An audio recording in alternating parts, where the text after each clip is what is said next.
LeBron James, free agency. It's officially underway. Now, the question's going to come up for us, Joe. What's next for LeBron? You see the graphic right there? That's LeBron thanking Laker Nation at this point, and it was a success. He went to the Lakers when they were at their darkest moments and horrendous, lifted them up, and won a championship. That's all you can ask for, and now he's moving on. But, Joe, did you see some of the latest news from LeBron James today? Do you remember how, like, the past couple weeks they were talking about LeBron James? Oh, no, like, he wants max money or close to it. He's going to try to go out there. Yeah. He's now taking that back, Joe, saying, if I find the right spot, it's not about the money anymore. Right. He wants complete happiness, Donnie. That's what he said. Complete happiness. Now, does complete happiness also include a title? You would think so, right? So which team is built now where they can add and the cherry on top in LeBron James and then compete potentially for a East or West championship and more importantly, an NBA title? That's what really matters. Again, now you could bash LeBron and when you look at the title that they won, right, with AD in the bubble and the 60 abbreviated game season and all that, but again, he still brought LA back to prominence. Now, it's been a slow regression. He's dealt with, obviously, load management, age issues. He's playing his potential best basketball at the end of his career, as opposed to what Jordan has done at the end of his career. But at the end of the day, what team, I'll stay here. If he goes to Golden State, in my opinion, there's no shot they win a West title or a championship while he's there. They're old, they're aging. I think if he went to a team like the Knicks and they can make it work, that's a situation potentially that LeBron James can win a title. By the way, here's the interesting part about this, Joe. When you take a look at, where he wants to go at this point, because I just had it up on the screen, they took it down. When I'm looking at some of these like marketplaces here, let me tell LeBron. The predictive markets. Exactly, the predictive markets. I just had it up. There we go. Next team for LeBron James. Do you remember yesterday, Joe? The heavy favorite, Golden State Warriors, 71%. Yeah. Do you know they're currently trading here at 40% for that, and the Cavaliers inching closer at 32%? But, Joe, yesterday, the Miami Heat were at 2%.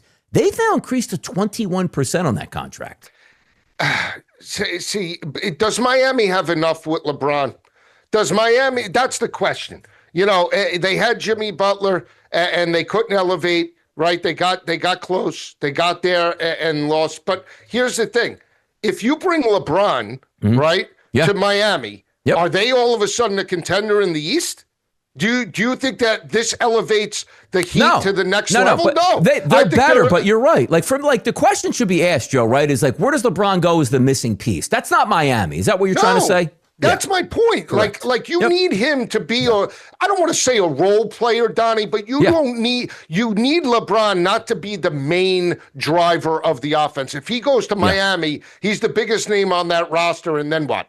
If he went to a team like Detroit with Cade Cunningham, a younger guy, again, I keep saying that. Look at the foundation of these teams in the West, SGA and OKC, Wemby now with Castle and the Spurs. They have a young nucleus foundation. The Knicks have the big three with Brunson, Hart, and obviously Cat, younger talent that a veteran could add to the next level. But where is he going to go? Miami doesn't have that. Golden State doesn't have that. These are all, middle of the road teams that, yes, LeBron elevates them to potentially a playoff contender, and maybe they can make a run in round 1 or 2, but they ain't going to any conference championship, both of those rosters. No shot. No, not a goal. But there's a man by the name of @the Sit Down with Jeff Nadu saying, have a great show, and I am playing 3K freeze out tourney today. Man's all over the place. Money left and right. Now, somebody said he's already out of the main event. Is that correct? I don't know. Was that somebody just hating on him in the chat box? Did it even start yet? The main event?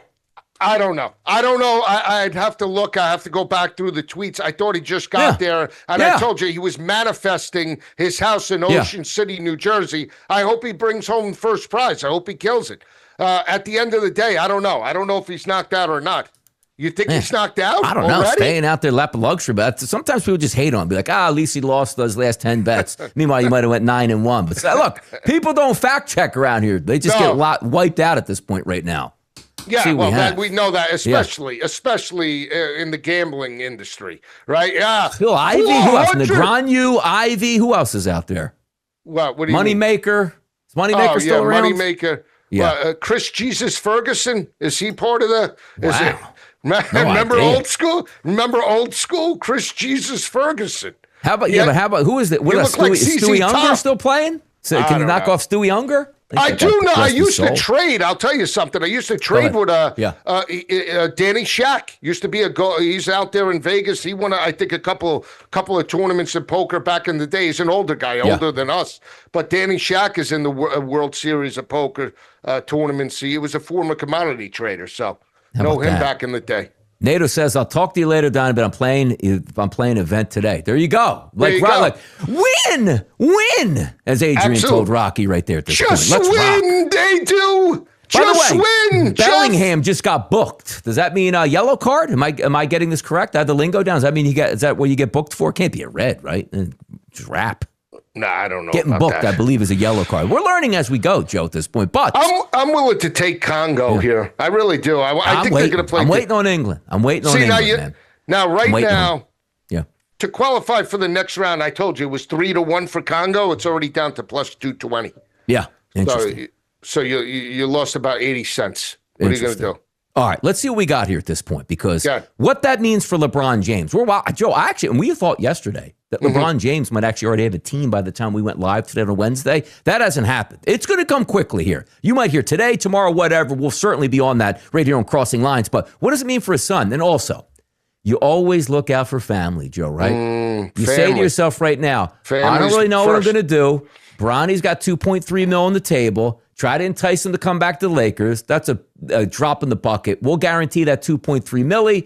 And then LeBron the next day goes, I'm not coming back. But that $3.3 million is guaranteed. So if they tell LeBron James Jr., Bronny James, get out the door, he's still got $2.3 million in his back pocket, Joe. True. You know what Dad did, though? He played with his son. He got what he wanted, right? He always wanted to play with Bronny on the NBA court. He had the ability to do that this past season. And you know what he did, Donnie? He threw him out of the nest. Fly on your own. I can't carry you anymore.